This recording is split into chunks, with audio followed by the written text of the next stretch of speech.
eta ongi etorri guztioi. Bueno, aurten ere DBH lehenengo mailako ikasleek antzezlan ederra prestatu dute.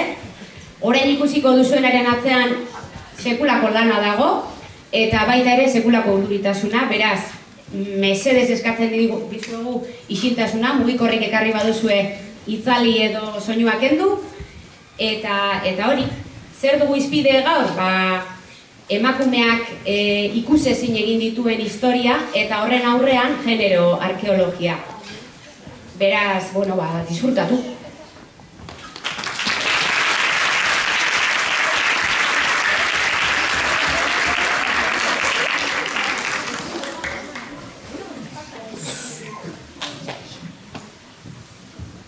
Harriaren mintzoa.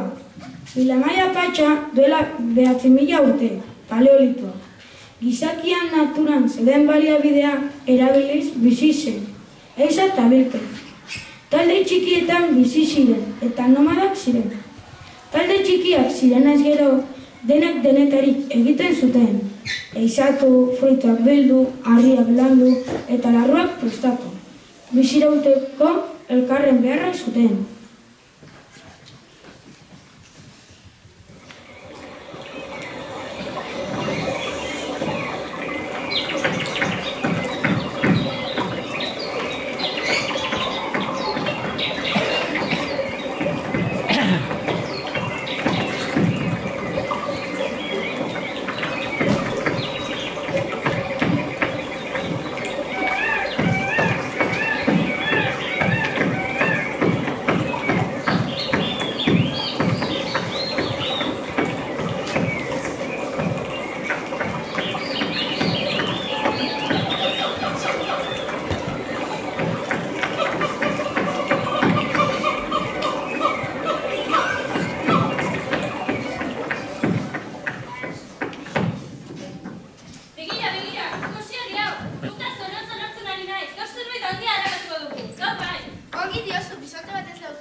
Biziraute guztiak ziren beharrezkoak, baina gerora historiak hauts batzuk isilarazi zituen.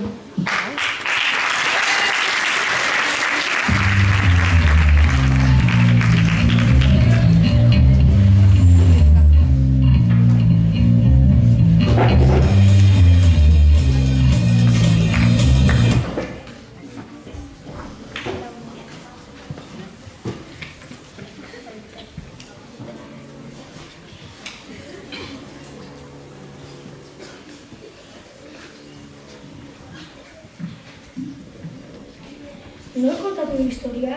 Nork idatzi du historia? Begirada bakarra islatzen du historia da? Londresen gaude orain, Evans, arkeologo, antropologo eta filosoforen bulegoan. Promozio berriko ikasleekin historiaurrearen inguruan hitz egiten ari da. Ez dago emakumerik ikasleen artean. Bulego honetan emakume bakarra dago, Mari Dontzeia.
Eta noski, garai hartan gizonak izatzen zuten eta emakumeak hiltzaile rola hartzen zuten. Zer duzu orain ere, Mari? Hitz egiteko baimena, zirartu? Baimena egon ala ez, hitz egingo duzu beraz, aurrera. Gizonezkoak izan emakumeak hiltzaile. Zertan oinarritzen gara hori ondorio izatzeko? Indarra eta ausardia. Tamaina eta abiadura. Indarra, tamaina, abiadura, ausardia. Zer izatuko zuten? Mamutak, nabarrak, bisonteak... Zirartu, zuzena zazu zer izaten badu. Paleolito garaian klima ikaragarri hotza zen. Horren ondorioz eta egokitzeko animaliak handiagoak, iletsuagoak eta sendoagoak ziren. Zenbat neurtuko zer laneko hori? 6 metra artea 4.000 kilo batez beste. Ikaragarria! Ziratzor eta resoluzio, alako animalen aurrean, gizona edo emakume izan, zer abantaila real dago, mesedez.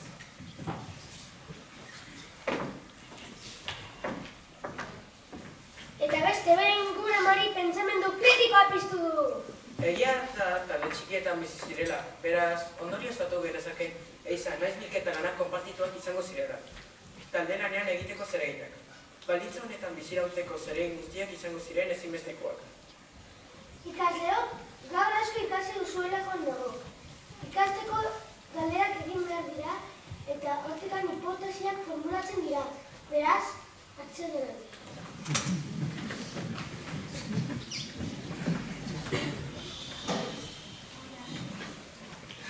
Duen favor ere, asko dute ikastekoaz. Ikuspuntu bikainak txertatu duzu gaurko eztabaida. Mila esker, Mari.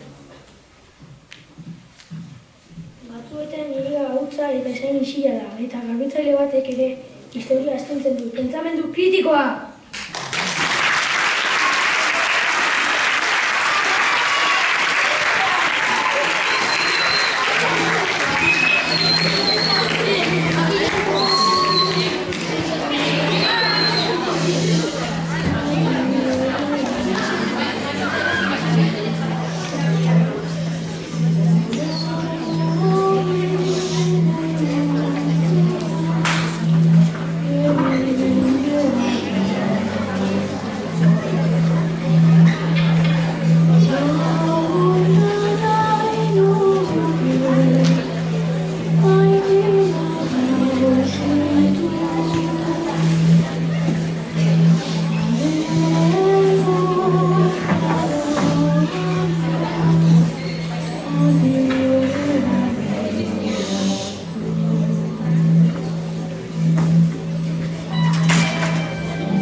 Kantabrian gaude, El Castillo izeneko kobazulo batean.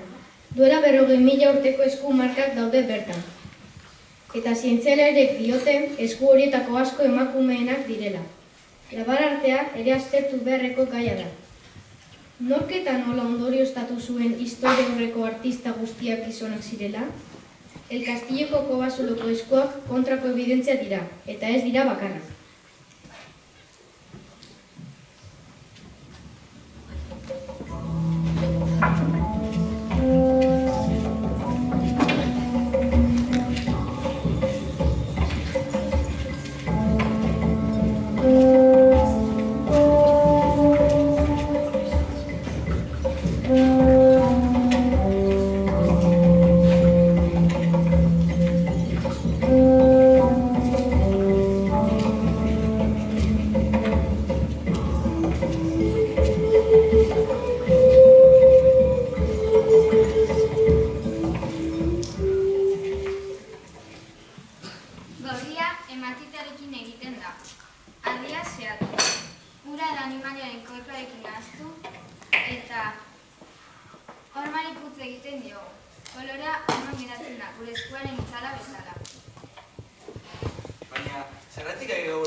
Labarartea ez zen gizonen kontua.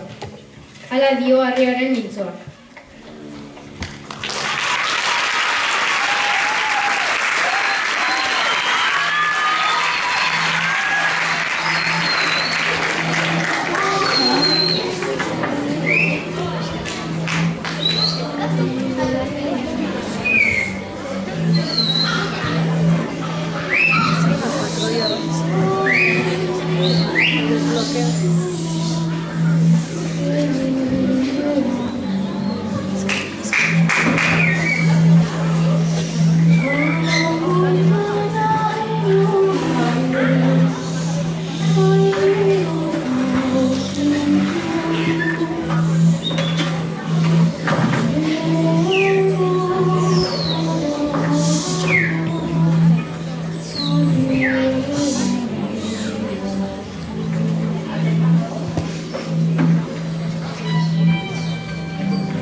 An gaude, induzketa batean, Andeetako mendietan, Huilamaia Patxa izeneko parajean, lur zarra astintzen ari dira arkeologoak.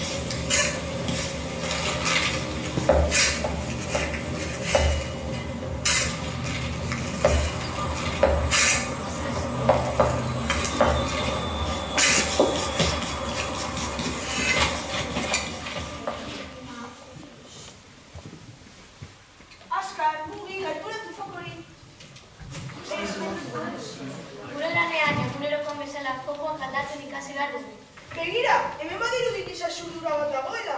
Bat ez, bi, hemen beste jobi bat dago. Hau, emakumea da. Eta begira hemen, tresnekin jobiratu zuten. 20 objektu edo gehiago daude. Objektia,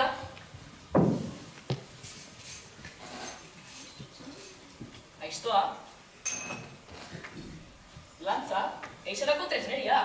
Agian ez dira bereak. Zergatik jobiratuko zuten bereak ez diren tresnekin? Aizu, mesedez.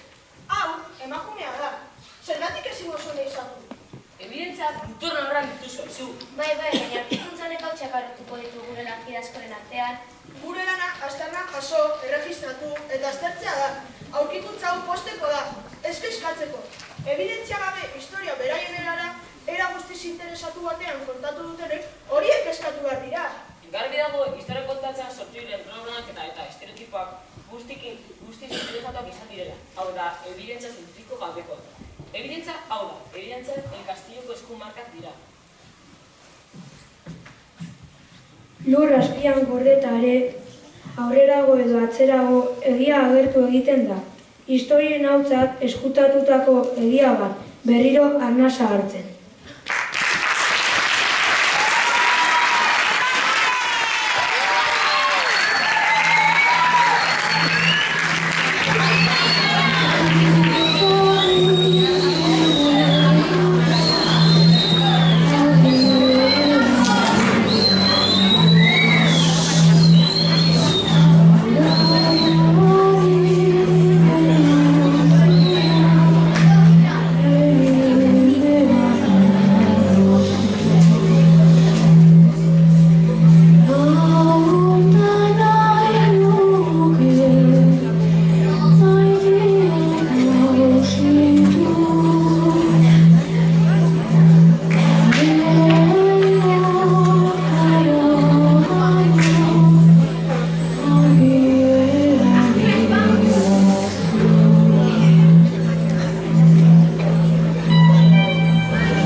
Gaur egun, arkeologo eta historialari berriek galdera berriak egiten dituzte.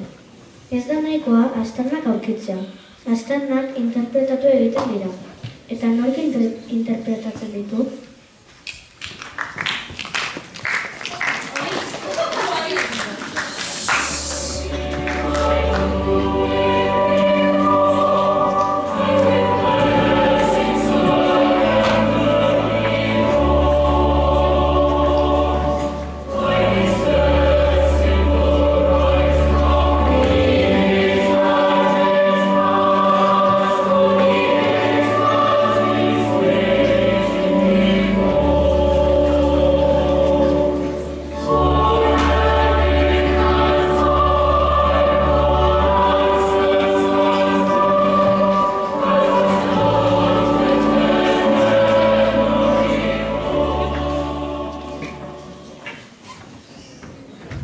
Egunon guztioi, eta eskerrik asko hona etortzeagaitik. Gaurko ponentzian gai zirraragarri bat jorratuko dugu. Nola eragin duen genero ikuspegiak historia kontatzeko modua. Zientziak objektiboa izan behar dela esaten digute, baina zer gertatzen da begirada hori, maskulinoa bada? Kaixo, nik arkeologa naiz, eta beti zaitu izan naiz datuetan oinarritzea. Harriak, hezurrak eta tresnak ez dute generorik. Hori egia da, baina interpretazioak bai. Adibidez, Ehiztarien irudi klasikoa har dezagun. 1000 aldiz ikusi dugu hau, ezta? Gizonak ehizan. Emakumeak haurrak zaintzen. Baina azken urteetan aurkitu dira hilobi batzuk non emakumea eza tresnekin lurperatu zituzten. Horrek esan nahi du, agian, emakumeak ehiztariak zirela. Baina hori ez digutena irakatsi. Horiek ez aldea salbuespena? Ez, arauera da aldatzen ari dena. Zientzia ez da estatikoa, ikuspegi berriak behar ditu. Orain arteko kontakizunak gizonaren historia izan dira, ez gizarteriaren historia. Oso ondo esan da, eta irudiek ere pixo handia dute, ezta? Bai, begira irudi hau, urte askoetan emakumearen ugalkortasun irudia zela esan da, baina beste interpretazio batzuk ere badaude. Agian beste interpretazio bat autoirudi bat zen, ala arte abstraktuko lehen adierazpen bat. Zergatik hartu genuen beti ama jainkosa irakurketari? Eta hori hizkuntzetan ere gertatzen da. Historia liburutan esaten da. Gizonak zuaren aurkikuntza egin zuen. Gizonak nekazaritza garatu zuen. Eta emakumea desagertuta. Gizona diotenean gizakia esan nahi dutela, baina gure buruan gizon bat agertzen da, ez emakume bat. Ados, hori egia da. Nik nahi testu zarretak hori erabilizak noto artean. Ikuspegi feministak ez ditu ebidentzak aldatu behar. Gure galderak dira aldatu behar direnak.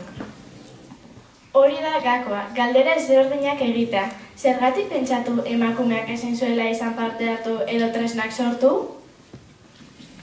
Edo zergatik pentsatu arteak gizonen zela emakumeak ehundura, kolore eta simbolo berak erabiltzen zituztenean?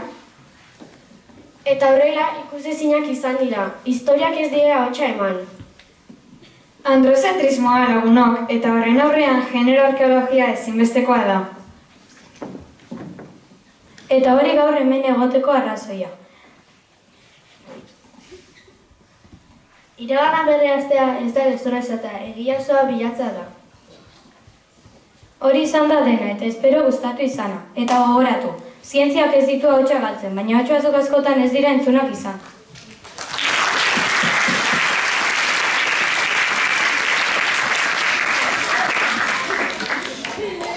Historia ez da ira. Historia gaur idazten da, gure begiradarekin.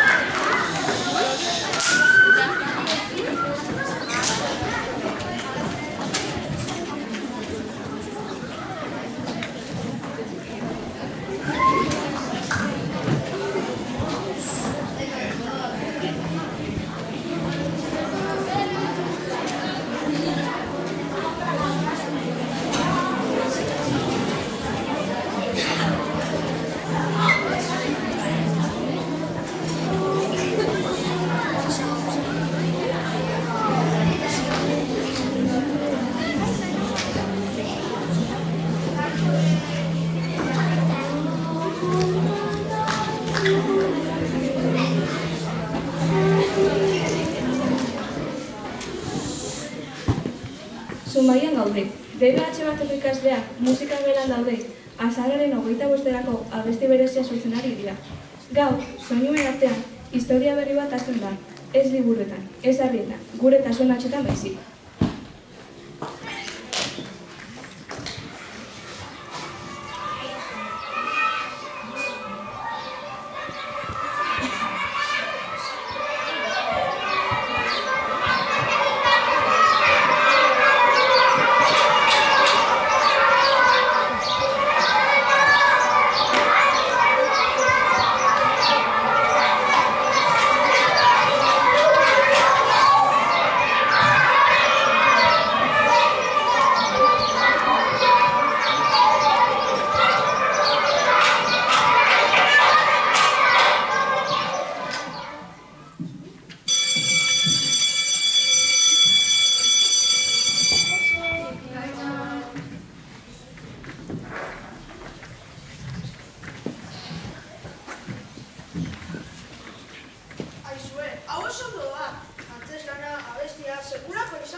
duzue? Bai, ahotsak batuz, indarkeria matxistaren aurka denok bat egin dugulako. Tristea ere bada ere, 2025an orainik emakumeen aurkako indarkeria salatu beharra ere. Bai, tristea da. Hori da, guk gauzak aldatu nahi ditugu, baina gure hitzekin, ekintzekin eta musikarekin. Zatu hau, erazo matxista kanpora, indartsua da, jokazteko modukoa. Eta ni abestiari hau gaituko nioke, emakumeak alduntzen gizartea zendutzen. Horrek errima polita dauka. Bale, egin ezagun proba. Ni baterian jarriko naiz.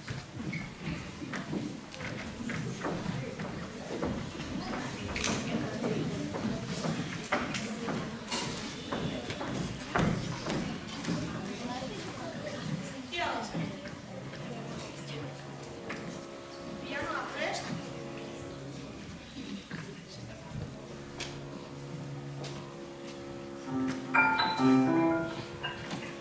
Perkusioa prest. Flauta prest. Abeslariak prest. Bai. Ia bat, sarrera emango du. Ahotsak batuz, oihu bat sortzen maixiltasuna, beldurra osnatzeko. Ez gara txilduko eta begirik, behintzat iratzak ibera. Emakumeak alduntzen gizatea zendotzen indarkeria gabe munduaren. Ez dugu atzera pausorik emango, bihotzak dira borrokaren gabea. Oso ondo, bikainez, baina oso ondo. Eta bukaeran hau izan dadila gure lera, guk historia ez dugu irakurtzen, guk historia kantatzen dugu. Bikain, ederra da zuen mezua. Guazen, egin dezagun entxogu bat. Denok batera!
Eta mil esker gaurkoan antzerki hau ikustea etorretzeagatik.